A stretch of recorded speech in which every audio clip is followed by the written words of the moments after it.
The battered and bruised Dallas Mavericks take on Anthony Edwards and the Minnesota Timberwolves in a Western Conference Finals rematch as Rivals Week begins in the NBA. We'll preview tonight's game coming up next on the DLLS Mavs pregame show.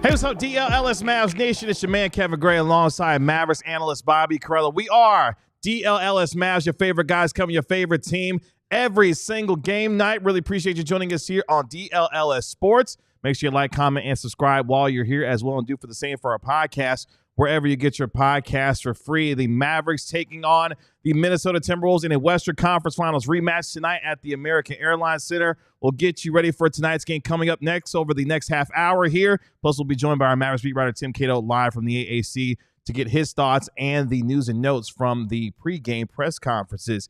Mavericks hosting the Timberwolves tonight at 6:30 p.m. Early start time. If you can watch the game, you're going to be watching it on ESPN or on KFAA Channel 29. Mavericks Timberwolves game number 44 for your Dallas Mavericks, who are at 23-20 on the season, 13-8 so far at the AAC. Meanwhile, the Minnesota Timberwolves 22-21 after their first 43, 11 away, I should say, from Target Center so far this year. Timberwolves 4.5-point favorite coming into tonight's game with the over/under at 214.5. Bobby Carella, as we have been doing quite a bit of talking today about these Dallas Mavericks, unfortunately in not great ways, because the injury report continues to get lengthy and its sophomore sensation is going to be missing for quite some time. Yeah, KG, we were talking right before the show, and you know, my voice kind of hurts, like my throat kind of hurt because I've been talking all day today, but it pales in comparison to the pain I feel in my head, in my eyes, in my stomach, most importantly in my heart. This is a sad day to be a Mavs fan. However, the show must go on. They still have to play basketball, and this is a team that's still, you know, through it all, despite the injury list that's about as long as the third Lord of the Rings book. They still are trying to make the playoffs. They're still trying to go on a run, you know, and the Mavs put out an official statement saying that Lively be reevaluated in 4 weeks. Reevaluation does not mean he'll return to action, and return to action does not mean he's going to play. So it's going to be longer than 4 weeks, but that does leave open the possibility, at least, that it will be closer to 2 months than to 3. Sure. And Luka's reevaluation time is coming up later this week. So if you want to be super duper ultra optimistic, the Mavs might be just a little shorthanded, not including tonight, pretty soon. So they still have aspirations. They still have goals, and they're going to try and achieve them. Now, whether they can or not, I guess we'll find out. But, you know, the time to despair is over. The time to play basketball is almost here. Yeah, it's going to be game time here shortly as tip-off is at 6:30 p.m.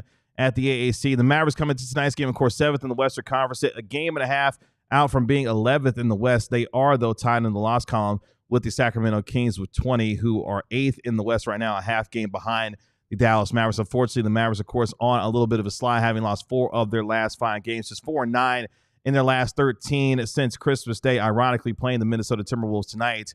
We know the last time these two teams got together at the American Airlines Center, what happened.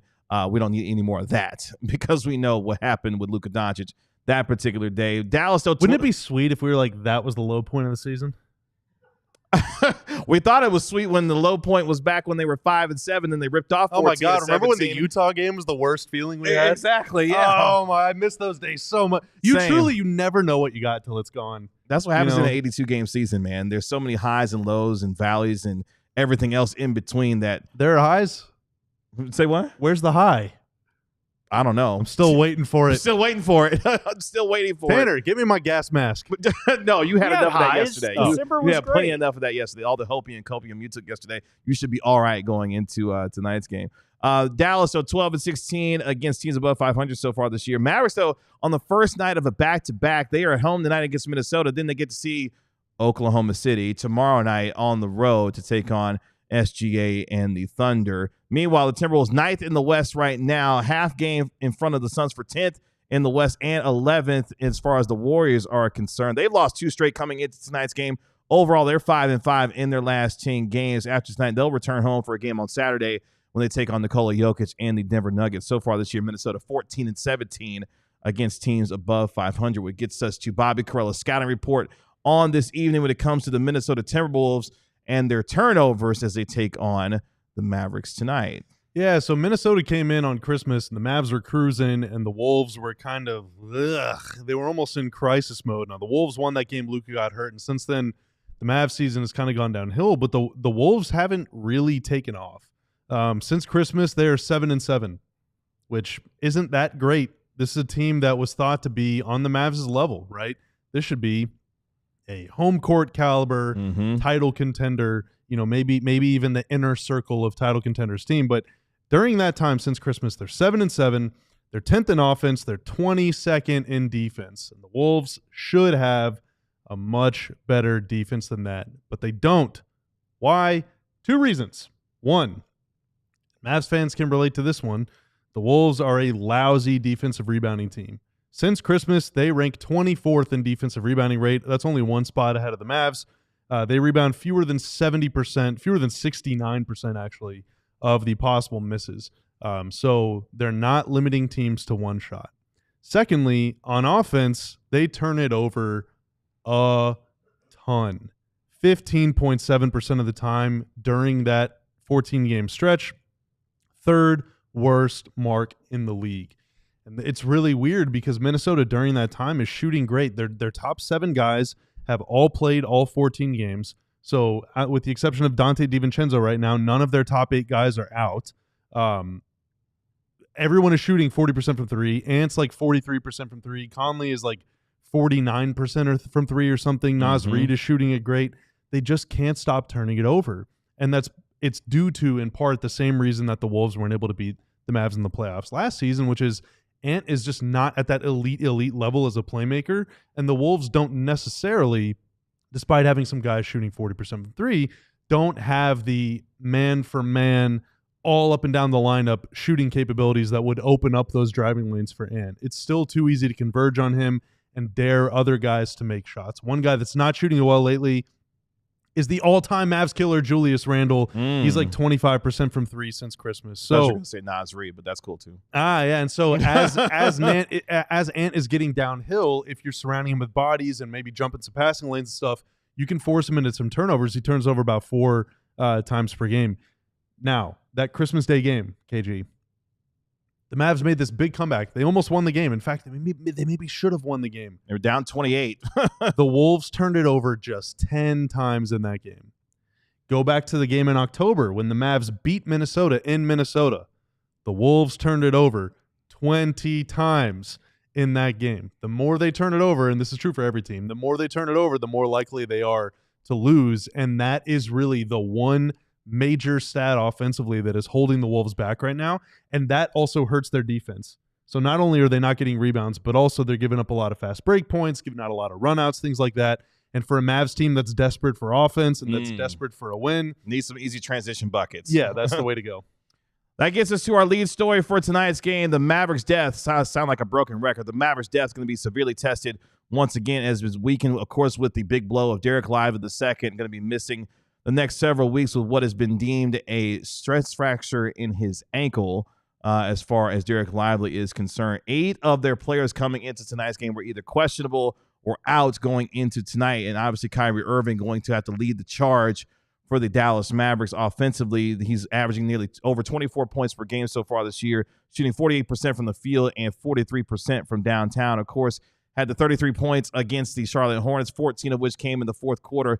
Not enough, unfortunately, to be able to help the Mavericks overcome and beat Charlotte. But, Bobby, he's going to have to be dependent upon tonight to lead the charge and get off to a good start offensively, setting the tone for them for the Mavericks offense, because he's going to have to be their playmaker and their primary scorer again tonight. Yeah, and that is a little spooky. Only a little spooky, but it is a little spooky because the Wolves do have between Ant and Jaden McDaniels and potentially Nickeil Alexander-Walker, no DiVincenzo, but those three guys can combine to give Kyrie some pretty tough defense for 35 or 40 minutes or however long he's on the floor, and that could just make his job tough. It's going to be the thing where it's tough for Kyrie to bring the ball up the floor and get the team in the offense. They're going to need Spencer Dinwiddie to do some of that. They're going to need Quentin Grimes to do some of that. One guy that you would look to do that is Najee Marshall when he's out. So Kyrie's going to need some help with the bare minimum. Bring it up the floor. From there, yeah, a lot of pressure is going to be on him to attack, and I just worry that if he takes the first 3 quarters of the game to try and keep the Mavs into it, then by the time the fourth quarter rolls around, he's going to be out of gas. So they really need somebody else to get going. I mean, they kept waiting for PJ or for Clay or for Dinwiddie to get going against Charlotte. It just never happened. Outside of Gafford, no one had anything all game long, and that goes for Kyrie too until the fourth quarter. So, I mean, they need multiple guys to start hot and stay hot tonight. Otherwise, the fourth quarter, Kyrie's going to have to pull another rabbit out of the hat, and even that might not be enough. Timberwolves going to be led offensively tonight by Anthony Edwards, who's averaging over 26 points per game so far this year, which is 8th in the NBA, while shooting a career-best 42.8% from the three-point line. That's a full 7 percentage points better than last year, and obviously a career high for him at nearly 43% from downtown. He also leads the NBA in the most three-pointers made so far at over 183s made so far this season for Anthony Edwards. Defensively, of course, they're led by 4-time Defensive Player of the Year and Rudy Gobert, averaging over 10 points per game while collecting over 10 rebounds per contest, which is 12th in the league so far this year, while blocking 1.4 shots per game as well. We mentioned who's going to be leading the Mavericks offensively, and it's going to be Kyrie Irving. PJ Washington needs a real big bounce-back game for him as well after struggling against Charlotte on Monday. So far this year, averaging over 13 points per game and averaging a career-high 7.8 rebounds per contest. He's going to have to help out in a number of ways, not just defensively when it comes to deciding how they're going to stop Anthony Edwards or try to slow him down tonight, but offensively, he's got to bring it a little bit as well. Bobby mentioned it a little bit earlier in the show. The Mavericks and Timberwolves playing each other for the final time this season, as this is their third matchup with the season series tied at 1 game apiece. The last time these two teams got together, of course, was back on Christmas Day, where the Timberwolves got the 105-99 win over the Dallas Mavericks. Luka Doncic, of course, leaving that game in the second quarter with the calf strain that still has him out to this day. The Mavericks trailed by as many as 28 points in that game, but had a chance to actually take a lead late in the fourth quarter in the final minute. Kyrie Irving, speaking of which, missed a three-pointer that would have given the Mavericks the lead in that game. The Dallas Mavericks were able to unfortunately not complete that comeback, as Anthony Edwards that day wound up scoring 26 points despite Kyrie Irving dropping 39 in that game against Minnesota. A little bit later on in the show, the numbers that Kyrie Irving's been putting up so far against the Minnesota Timberwolves have been big. That might be an X factor for tonight's game. But yeah, we remember what happened in the first game in Minnesota, where Anthony Edwards scored 100 points in the first quarter. It felt like in that particular game, despite the Mavericks getting that win there. And then, of course, the Mavericks seeing themselves fall on Christmas Day to Minnesota. So season series up for grabs tonight in Dallas. Yeah, and that could matter if it comes to seeding. Both of these teams are flirting with 500 right now, and it might get worse for the Mavs pretty soon. So every win matters, but also having the tiebreaker matters quite a lot. I want to go back to that fourth quarter comeback on Christmas. The Mavs rolled with the same lineup for virtually the entire quarter. It was Kyrie and Clay. They both played all 12 minutes in the fourth. PJ Washington played 3. He played 11 minutes, 11:31 actually. Maxey was the 4. He played 10.5 minutes. And then Lively played the entire fourth quarter until banging his knee or hip or whatever with Mike Conley, that really, really violent collision with 18 seconds left. And then he sat down and in came, I think, Quentin Grimes. Yeah, Quentin Grimes is the only other Mav that played. Now, I don't think that a Washington, Maxey, Lively, or in this game it would be Washington, Maxey, Gafford lineup is very good against most teams. Against Minnesota, though, I think it's fine. PJ on Ant with Maxey defending Randall and then Gafford defending Gobert. Those two guys can hang out in the back, rotate over and help on the Ant drives. That allows Kyrie to guard Conley, and then Clay can guard whoever it would be, Alexander Walker or whoever the case is. McDaniels, I don't really want Clay guarding Ant. I definitely don't want Kyrie guarding Ant. And really, outside of Grimes, maybe, I don't really want anyone else on this team guarding Ant tonight. So I think that's a lineup that could be kind of viable. The problem, though, is that now without both Lively and Dwight, Maxi's going to have to be your backup 5. Yeah. So they really – and that's a big bummer against this team in particular because you need a bigger body to guard Randall. Randall can bully PJ. Randall can probably get Omax into foul trouble. Not to mention Naz Reid coming off the bench as well from Minnesota. Yeah, man. I mean, they have so much size. So I would really like Maxey to be able to play 4 in this game, and it's probably not going to happen. So, I mean, it's going to be really tough. I'm curious to see what they do. I like your idea. Clay's out. Yeah, it was my bad. I mean, for this game, I guess that would be Grimes then or Dinwiddie. I mean, I'm trying to think of like the Omax, whatever. Yeah, I mean, yeah, my bad. But hopefully everything I said hopefully still makes sense. Shout out to Charlie Saturday. I like his idea. Teams that play each other in the previous conference finals should get 4 cracks at one another. Dumb to only play each other 3 times. I kind of like that idea. Charlie, shout out to you in the chat. Now, if you make the finals, you should get to play the East 4 times each. That too. You should get rewarded by playing the Eastern Conference 4 times. I like that. Let's get 4 games against the Wizards. Coming up here on the DLLS Mavs pregame show, we'll be joined live from the American Airlines Center by our Mavericks beat writer Tim Cato as he provides his news and notes prior to tonight's game. But before that, let's talk to you a little bit about Sleeper. All right. It's time. I believe that another big man will get at least 10 rebounds tonight, and don't let me down. Kyrie Irving, though, his pick is on sale, is what Sleeper calls it, for just 31.5 points plus rebounds plus assists. I'm going more than that. Julius Randle turns into the greatest of all time whenever he goes up against the Mavs, so I think he's going to score at least 20 points, so more than 19.5. I think Naz Reid is going to make at least 2 threes because he just makes a ton of threes. And finally, I think Rudy Gobert is going to grab at least 10 rebounds. With Sleeper's multipliers, the more you pick, the more you can win. So these 4 picks, if they all hit, then my multiplier will be times 6.56, meaning a $5 play would pay out $32.80. It's time to right the ship. It's time to repair the vibes. I'm feeling good about winning tonight. If not, I really don't know what I'm going to do. If you think you know ball, download Sleeper, play $5, get $55 to use on any contest. It doesn't have to be your first one as long as you use promo code DLLS Mavs. Shout out to Jacob. He's bringing the positivity. All I know is that the Mavs will be the first 8 seed to win the chip. Shout out to you. Shout out to Luke as well. We all need some Ted Lasso right now. Believe. Ted Lasso, such a damn good show. Ted Lasso. I don't understand. I mean, I know what the show is. I've never seen it. What? You've not watched Ted Lasso? Nope. Okay. That's a project for you, watching Ted Lasso. Okay. You'll be waiting a while, man. I don't watch TV. Oh, my God. That's right. You're a ball nerd. That's all you do is watch ball. Evidently not. According to some of the comments, you don't watch ball. According to my Sleeper record, I've been getting pummeled lately. We're going to turn it around tonight. Tonight. Before we welcome in our Mavericks beat writer, Tim Cato, let's go to the injury report real quick. It's a lengthy one for the Mavericks, which we'll get to here in just a second.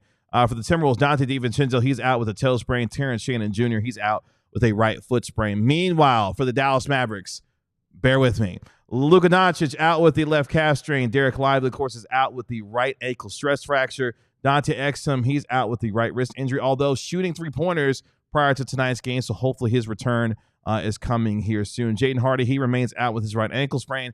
Dwight Powell, he is out with his right hip strain. Quentin Grimes, though, is available as he's been dealing with some back spasms. Najee Marshall, unfortunately, out again tonight with illness. Klay Thompson, he is out with a left ankle sprain. With that, we welcome in our Mavericks beat writer, Tim Cato, live from the American Airlines Center ahead of tonight's game. Again, tip-off at 6:30 p.m. an early start time. You can watch the game on KFAA Channel 29 or on ESPN.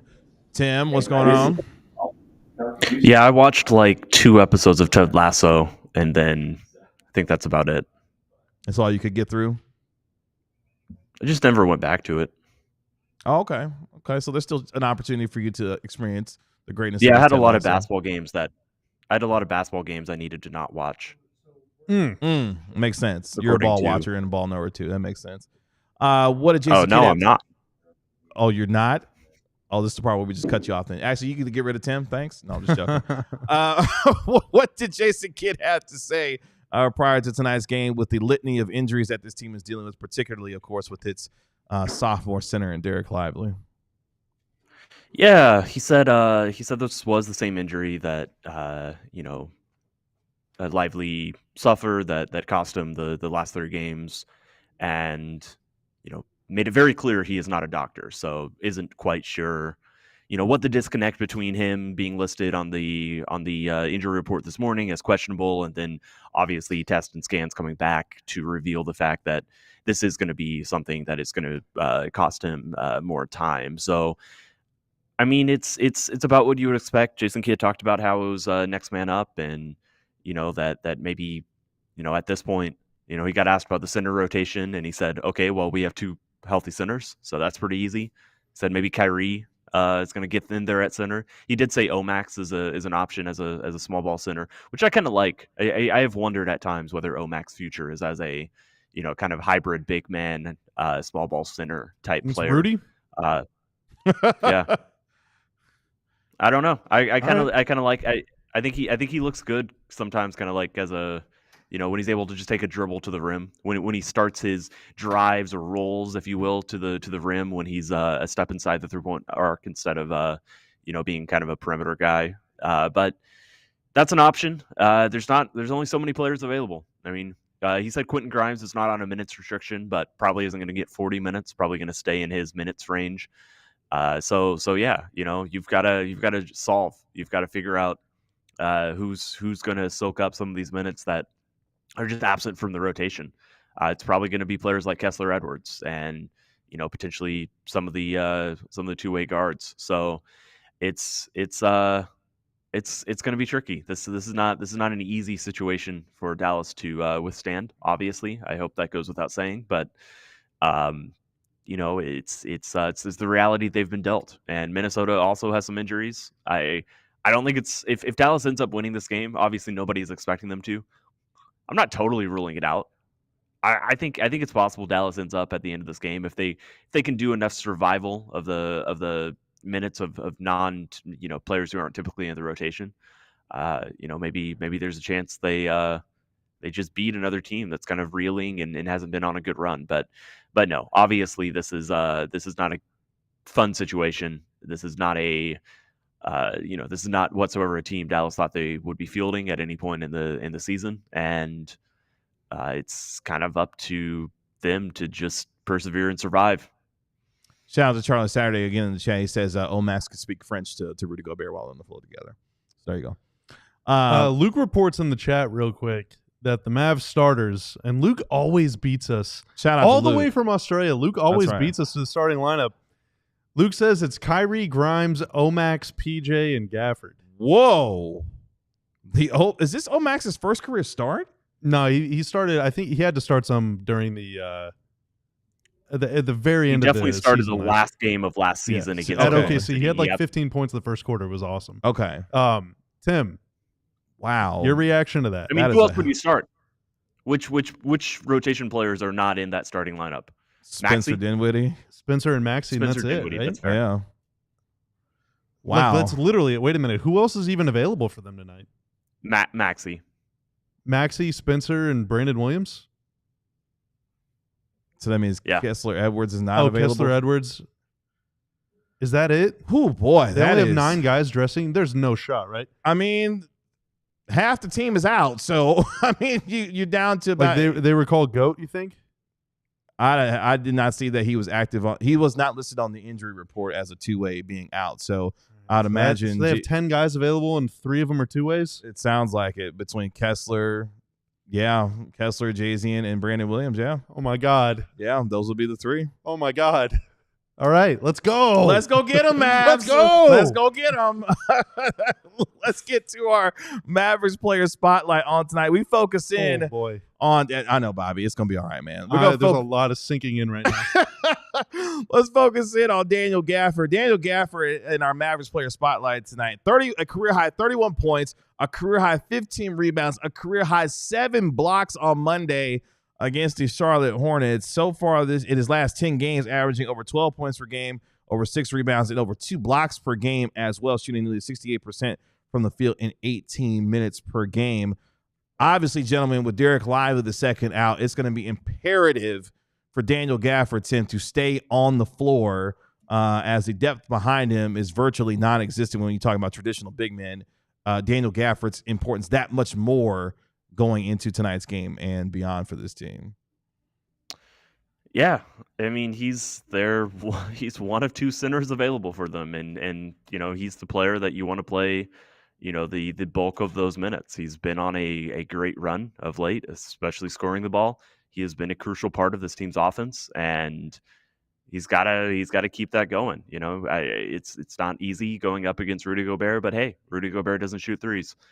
Rudy Gobert is the type of center that we like Daniel Gafford matching up against. So there's at least that going for the team, and it's when players are on good runs. That's you just like to see it going. There is an inherent confidence aspect of sports. Obviously, we all know that, and right now Daniel Gafford, he's gone through some stretches where he probably didn't have the confidence going, but I think right now he should feel it.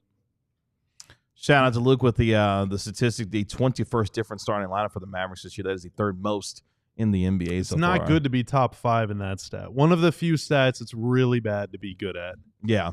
Markieff Morris also, Luke pointed out. Markieff Morris is available. Which, honestly, probably going to see some Markieff Morris tonight.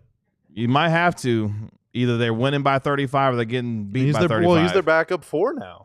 If Omax is the starting 3. Do you realize how deep of a cut we've had to get to for Markieff Morris to have to These get are literally 4th and 5th stringers playing tonight. Legitimate minutes in it's a game Kessler. like this. Your bench is 3 two-way guys, basically your player coach. That's right. And Maxey. That's who it is. Oh, boy. And Dinwiddie, which, cool. He's like he would ordinarily be like your 5th string point guard. Yeah. This is he's your backup point guard tonight. Let's get to some X factors before Bobby loses it completely.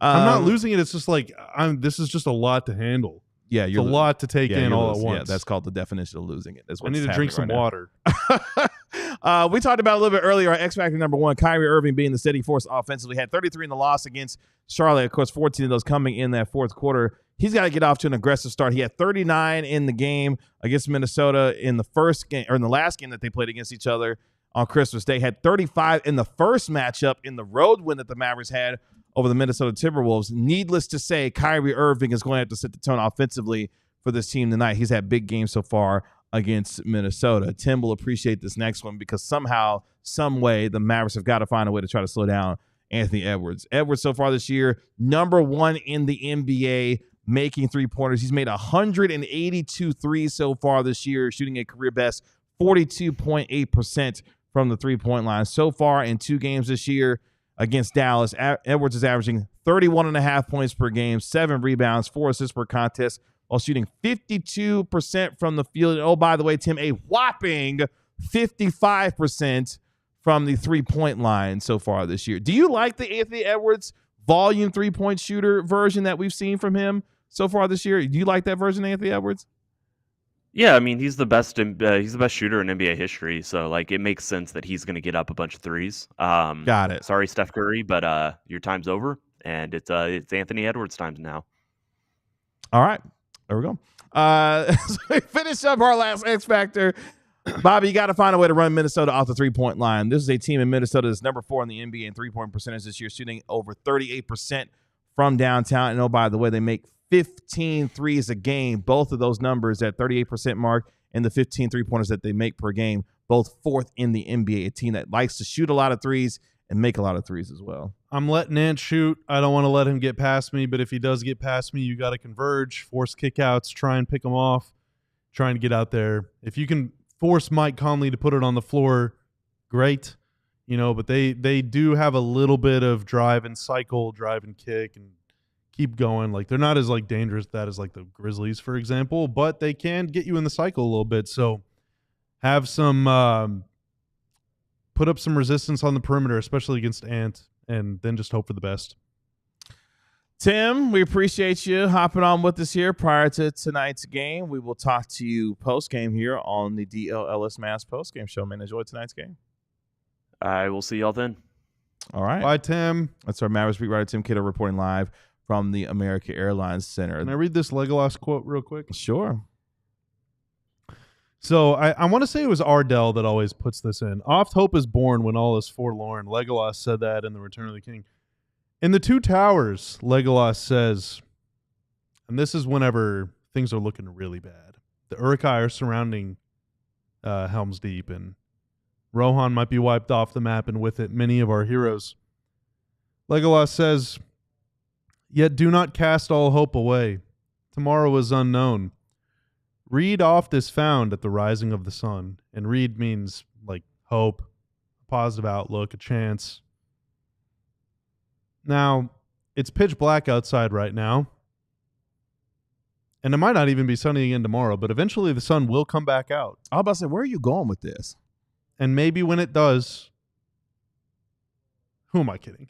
Yeah, like, where are you going with this? Like, is this going to end with Luka's going to be back tomorrow? Luka will be back. He'll be reevaluated in 3 days, and with it, the sun will rise. The sun will come out tomorrow. Maybe, according to your quote there.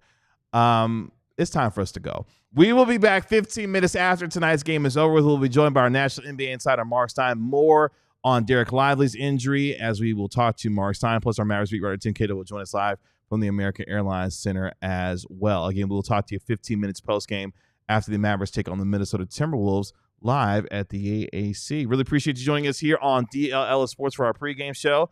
That's our Mavericks analyst, Bobby Carella. I'm your host, Kevin Gray. This is DLLS Mavs. We'll talk to you post-game right here on DLLS Sports. Y'all be good. Peace. We all silly like the mayor.